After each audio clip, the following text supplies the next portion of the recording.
नमस्कार, India news देख रहे हैं आप। आपके साथ मैं हूं सुरभि तिवारी। फटाफट अंदाज में फटाफट खबरों का रुख कर लेते हैं। श्री कृष्ण जन्माष्टमी का पर्व आज। श्री कृष्ण जन्माष्टमी के पर्व का विशेष महत्व। भगवान श्री कृष्ण भगवान विष्णु के 8वें अवतार है। आज भगवान कृष्ण को प्रसन्न करने के लिए रखा जाता है व्रत। भगवान कृष्ण की जन्माष्टमी पूरे देश में कोरोना गाइडलाइन का पालन करते हुए धूमधाम से मनाया जा रहा है। रायसेन में भी श्री राधा कृष्ण मंदिर को पूरी तरीके से सजाया गया।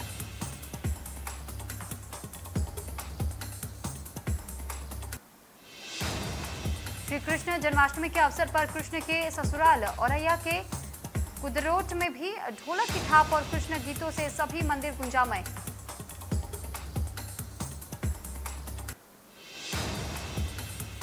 आज देश भर में जन्माष्टमी का त्यौहार मनाया जा रहा है। उत्तर प्रदेश में जन्माष्टमी के अवसर पर सुरक्षा व्यवस्था के कड़े बंदोबस्त किए गए। वहीं मंदिरों में कोरोना नियमों का पालन किया जा रहा है।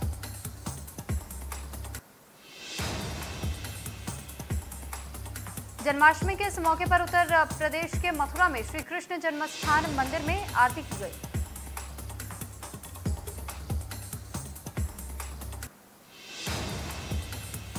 जन्माष्टमी के उपलक्ष्य में मथुरा में श्रद्धालुओं ने शोभा यात्रा निकाली। जय कन्हैया लाल के लगे जयकारे, भक्तों में कान्हा की धूम।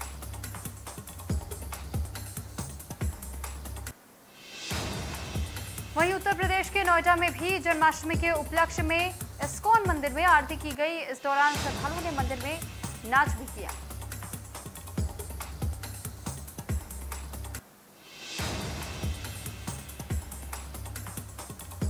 जन्माष्टमी के मौके पर प्रधानमंत्री नरेंद्र मोदी ने ट्वीट कर देशवासियों को शुभकामनाएं दी और सभी के जीवन में सुख समृद्धि की कामना की।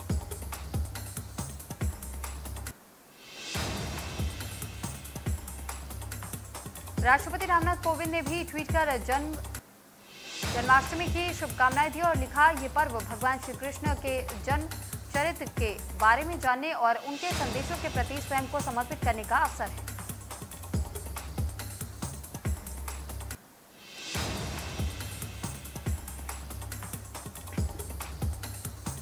राजस्थान के सीएम अशोक गहलोत ने ट्वीट कर दी जन्माष्टमी की शुभकामनाएं। लिखा, परिवार के साथ हर्षोल्लास से त्योहार मनाएं। भगवान श्री कृष्ण के ज्ञान भक्ति कर्म के उपदेश को आत्मसात कर प्रदेश की उन्नति में अपनी भागीदारी निभाएं।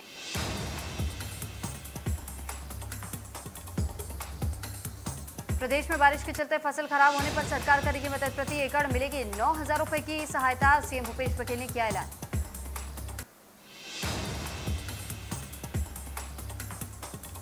एमपी में आज नहीं होगा वैक्सीनेशन। जन्माष्टमी पर टीकाकरण का आदेश सरकार ने लिया वापस। अधिकारियों ने किया था विरोध।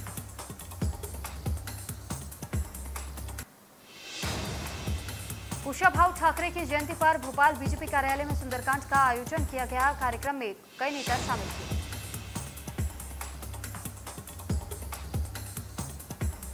बीजेपी कार्यालय में कुशाभाऊ ठाकरे के विचारों को कार्यकर्ताओं को बताने के लिए प्रदर्शनी लगाई गई। प्रदर्शनी के माध्यम से कार्यकर्ताओं में ऊर्जा और आम जनता को बीजेपी की विचारधारा बताने के लिए जन्म शताब्दी वर्ष मनाई गई।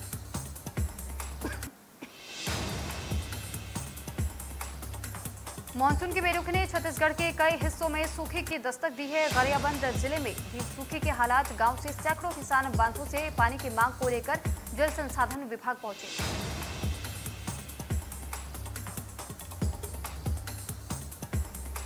विभाग के उच्च अधिकारी और किसानों के बीच चर्चा हुई। जल संसाधन विभाग के ई आशुतोष सारावस्त ने किसानों को आश्वासन दिया कि 7 दिनों के अंदर टिल एरिया में पानी पहुंच जाएगा।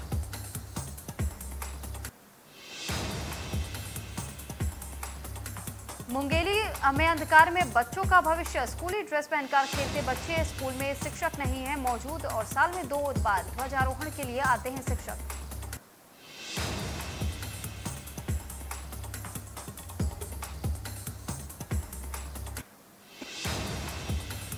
छतरपुर में महिला ने अपनी 2 मासूम बच्चियों को कुएं में फेंक दिया।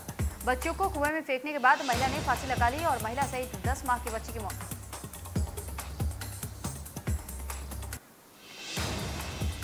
एक 3 साल की बेटी को अस्पताल में भर्ती कराया गया। महिला ने क्यों आत्महत्या की, इसकी वजह अभी साफ नहीं हो पाई है। घटना की वजह से इलाके में मातम का माहौल है।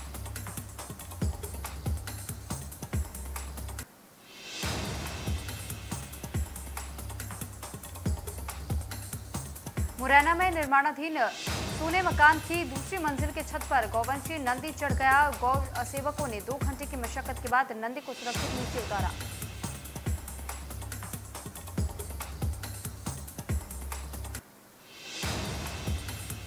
बालाघाट दौरे पर सीएम शिवराज, प्रधानमंत्री स्वनिधि योजना का किया शुभारंभ। 50,000 हितग्राहियों को सिंगल क्लिक से 10-10 हजार रुपए किए ट्रांसफर।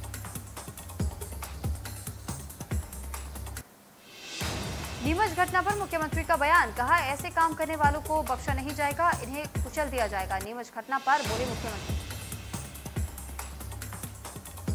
सीएम ने कहा जो आरोपी थे उन्हें गिरफ्तार कर लिया गया है, ऐसी कार्रवाई करेंगे कि ऐसी घटना करने से पहले हर कोई सोचे।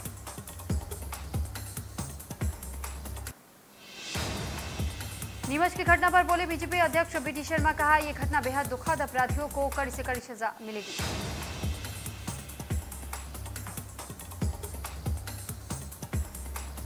नीमच में आदिवासी युवक की हत्या के मुख्य आरोपी के अवैध मकान पर चला बुलडोजर। कलेक्टर एसपी ने की मृतक के परिजनों से मुलाकात।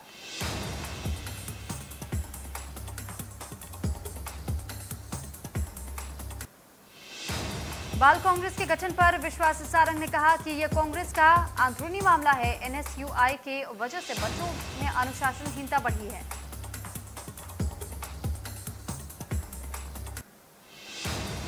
अमरकंटक पुलिस की गिरफ्त से 2 आरोपी हथकड़ी सहित फरार हो गए। अमरकंटक थाना पुलिस 28 अगस्त को 2 सगे भाई जो मारपीट और धमकी देने के आरोपी हैं, आरोपियों पर कड़ा रुख अपनाया गया है। धर्मांतरण के विरोध में बलरामपुर जिला मुख्यालय पर बीजेपी ने बड़ा प्रदर्शन किया। अनुसूचित जनजाति मोर्चा के प्रदेश अध्यक्ष विकास मरकाम और राज्यसभा सांसद रामविचार नेतान के नेतृत्व में यह विरोध प्रदर्शन किया गया। छिंदवाड़ा में इंडिया न्यूज की खबर का असर, जहां फर्जी मृत्यु प्रमाण पत्र मामले में केस दर्ज किया गया है। मामले को लेकर के छिंदवाड़ा के चौरई थाने में एफआईआर दर्ज की गई है। बताया जा रहा है कि धारा 420 सहित अन्य सक्षम धाराओं के तहत मुकदमा दर्ज किया गया। कोरिया के मनेंद्रगढ़ में हाथियों के दल से ग्रामीणों में दहशत का माहौल है। वहीं मामले की सूचना मिलने पर वन विभाग ने सभी ग्रामीणों को अमृत धारा के विश्राम गृह में पहुंचाया है। बाघों के लिए प्रसिद्ध मध्य प्रदेश के पन्ना टाइगर रिजर्व में फिशिंग कैट यानी कि मछली खाने वाली बिल्ली भी पाई जाती है। विलुप्त हो रही फिशिंग कैट का प्राकृतिक आवास पन्ना टाइगर रिजर्व में के नदी के आसपास है और पन्ना टाइगर रिजर्व में देखी गई है फिशिंग कैट। मछली खाने वाली ये दुर्लभ बिल्ली पहली बार यहां कैमरे में कैद हुई। भारतीय वन्य जीव संरक्षण अधिनियम 1972 के अनुसूची 1 के तहत फिशिंग कैट का शिकार किया जाना प्रतिबंधित है।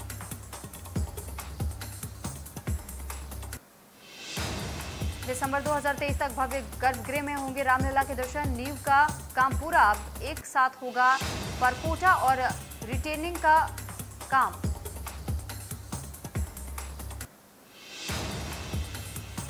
कान्हा की नगरी नंदलाल के स्वागत को तैयार। जन्मभूमि को दुल्हन की तरह सजाया गया। श्रद्धालुओं को दिखानी होगी नेगेटिव रिपोर्ट।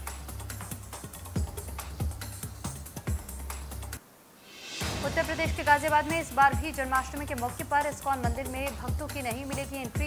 भक्तों को करने पड़ेंगे डिजिटल दर्शन।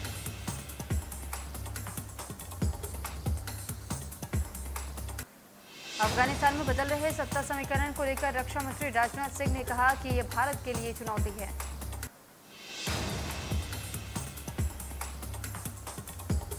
सशस्त्र बलों में संयुक्त कमान समेत ढांचागत सुधारों पर उन्होंने कहा कि रक्षा मंत्रालय आईबीजी के गठन पर गंभीरतापूर्वक विचार कर रहा है, क्योंकि युद्ध के दौरान तत्काल निर्णय लेना एक महत्वपूर्ण पहलू है।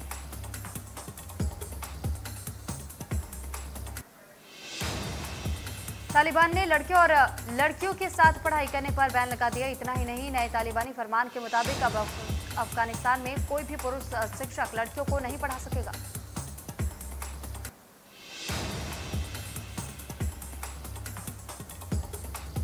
काबुल में हालात बेहद चिंताजनक है। अमेरिकी राष्ट्रपति जो बाइडेन ने काबुल एयरपोर्ट पर हमला करने वाले आईएसआईएस खुरासान संगठन को एक बार फिर से चेतावनी दी। राष्ट्रपति जो बाइडेन ने कहा कि अमेरिका को जब भी कोई नुकसान पहुंचाने की कोशिश करेगा या हमारी सेना पर हमला करेगा तो हम करारा जवाब देंगे।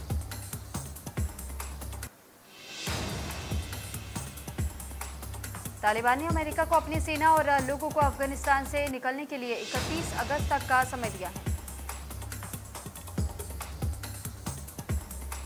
तालिबानी प्रवक्ता जबीउल्लाह मुजाहिद ने अफगानिस्तान के उपराष्ट्रपति अमरुल्लाह सालेह पर प्रोपेगेंडा फैलाने का आरोप लगाया है।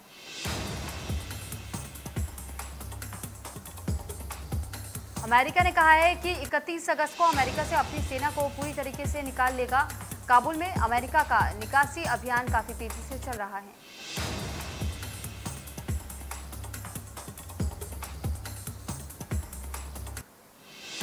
अफगानिस्तान में काबुल के एयरपोर्ट के पास एक बार फिर से धमाका हुआ। एयरपोर्ट के पास ख्वाजा बखरा इलाके में एक आवासीय घर पर रॉकेट जाकर गिर गया।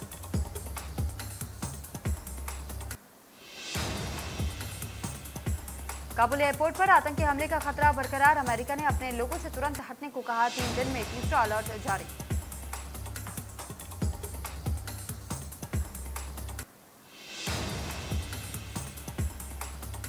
तालिबान ने अपने कब्जे से बचे अफगानिस्तान के एकमात्र पंजशीर प्रांत में दाखिल होने का किया दावा। तालिबान के सांस्कृतिक आयोग के सदस्य अनामुल्ला समांगानी ने कहा कि इस्लामिक अमीरात की सेना ने बिना किसी विरोध और खून खराबे के पंजशीर में कर ली है एंट्री।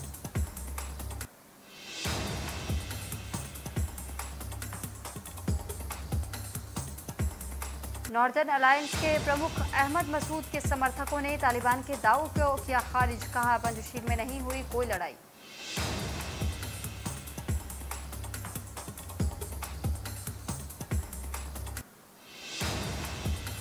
भारत में 24 घंटे में कोविड वैक्सीनेशन की 31,14,696 अब डोज लगाई गई। अब तक वैक्सीनेशन का कुल आंकड़ा 63 करोड़ के पार पहुंचा।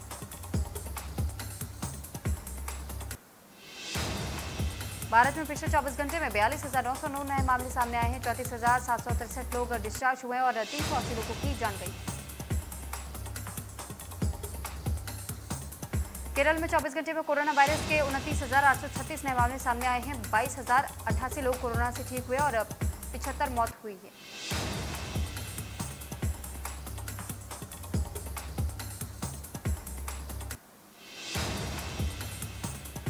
मुंबई में 24 घंटे में कोरोना वायरस के 345 मामले दर्ज किए गए। 280 लोग कोरोना से ठीक हुए और 2 की मौत हुई।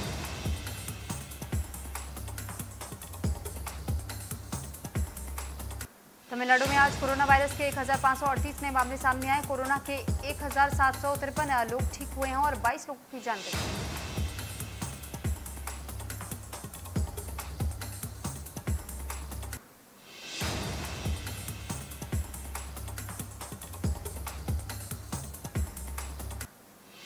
हिमाचल प्रदेश में पिछले 24 घंटे में कोरोना वायरस के 123 नए मामले सामने आए हैं। 186 लोग कोरोना से ठीक हुए हैं और 1 की मौत दर्ज की गई है। सक्रिय मामलों की कुल संख्या 1,750। कर्नाटक में आज कोरोना वायरस के 1,262 नए मामले दर्ज किए गए। 1,384 लोग कोरोना से ठीक हुए। 17 मौतें हुई। केरल में बढ़ते कोरोना केस को देखते हुए राज्य सरकार ने अगले हफ्ते से पूरे प्रदेश में नाइट कर्फ्यू लगाने का किया ऐलान। देश भर के मुकाबले केरल में ज्यादा नए केस सामने आ रहे हैं।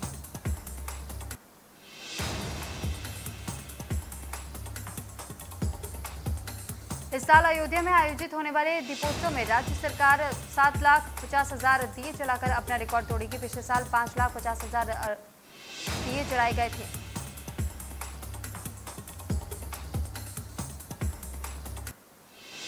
पर्यटन विभाग ने इसके लिए तैयारियां शुरू कर दी है और इसके लिए एजेंसियों से प्रस्ताव मांगे हैं।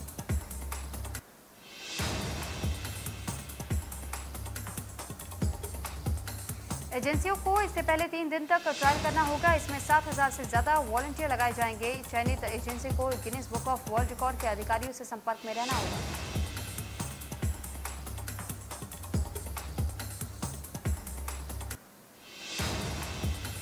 पेट्रोल और डीजल पर महंगाई की मार झेल रहे लोगों के लिए गैस के लिए भी ज्यादा कीमतें चुकानी होगी। दिल्ली में अब सीएनजी 45 रुपए 20 पैसे प्रति किलोग्राम मिलेगा। वहीं नोएडा, ग्रेटर नोएडा और गाजियाबाद के लिए भी पीएनजी के दाम में इजाफा हुआ है और इन 3 शहरों में अब 30 रुपए 86 पैसे प्रति एससीएम के हिसाब से पीएनजी मिलेगा।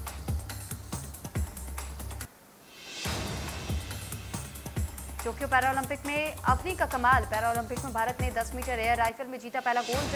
अवनी लेखरा ने रचा इतिहास। पैरालंपिक्स में भारत को मिला पहला गोल्ड मेडल। अवनी लेखरा ने 10 मीटर एयर राइफल ने सोना पर लगाया निशाना। पीएम मोदी ने ट्वीट कर दी बधाई।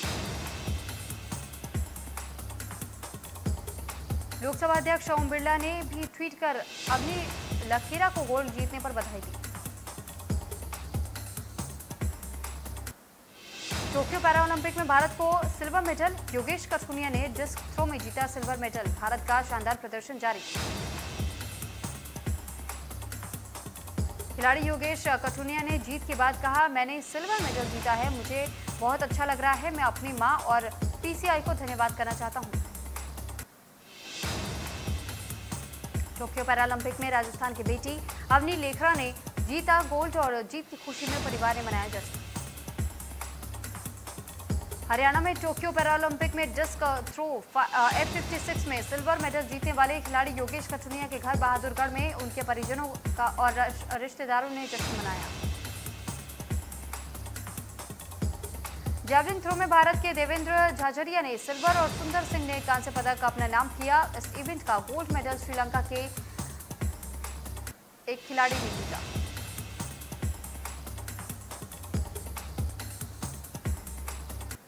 टोक्यो पैरालंपिक्स में मिला पहला मेडल। भारत की भाविनाबेन पटेल ने रचा इतिहास। टेबल टेनिस के विमेंस सिंगल मुकाबले में सिल्वर मेडल हासिल किया।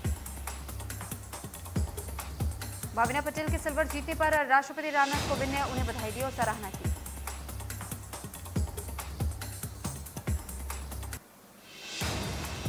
पैरालंपिक टेबल टेनिस में सिल्वर जीतने पर भाविना पटेल ने पीएम मोदी ने ट्वीट कर दिया है और बधाई दी।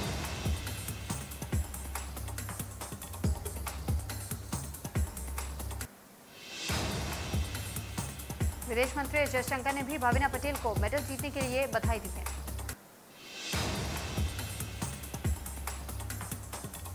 पैरालंपिक में भाविना पटेल के सिल्वर मेडल जीतने पर राहुल गांधी ने ट्वीट करके बधाई दी। रक्षा मंत्री राजनाथ सिंह तमिलनाडु के दौरे पर हैं और इस दौरान उन्होंने चीन पाकिस्तान से लेकर पूर्वोत्तर को लेकर करारा जवाब दिया। साथ ही आतंकवाद के खात्मे को लेकर भरोसे जताए। रक्षा मंत्री ने पाकिस्तान को लताड़ लगाते हुए कहा कि पड़ोसी देश पाकिस्तान 2 युद्ध हारने के बाद भी युद्ध का सहारा ले रहा है और आतंकवाद उसकी राजनीति का एक अभिन्न अंग बना हुआ है। मंत्री ने कहा कि अगर भारत और पाकिस्तान के बीच आज सीजफायर सफल होता है तो ये हमारी ताकत के कारण है। राजनाथ ने कहा कि वर्ष 2019 में बालाकोट हवाई हमले से हम मजबूत हुए। रक्षा मंत्री ने कहा कि भारत की क्षमता होने के बाद भी हमने किसी भी पड़ोसी देश पर आक्रमण नहीं किया और न पड़ोसी देश की 1 इंच जमीन पर कब्जा किया।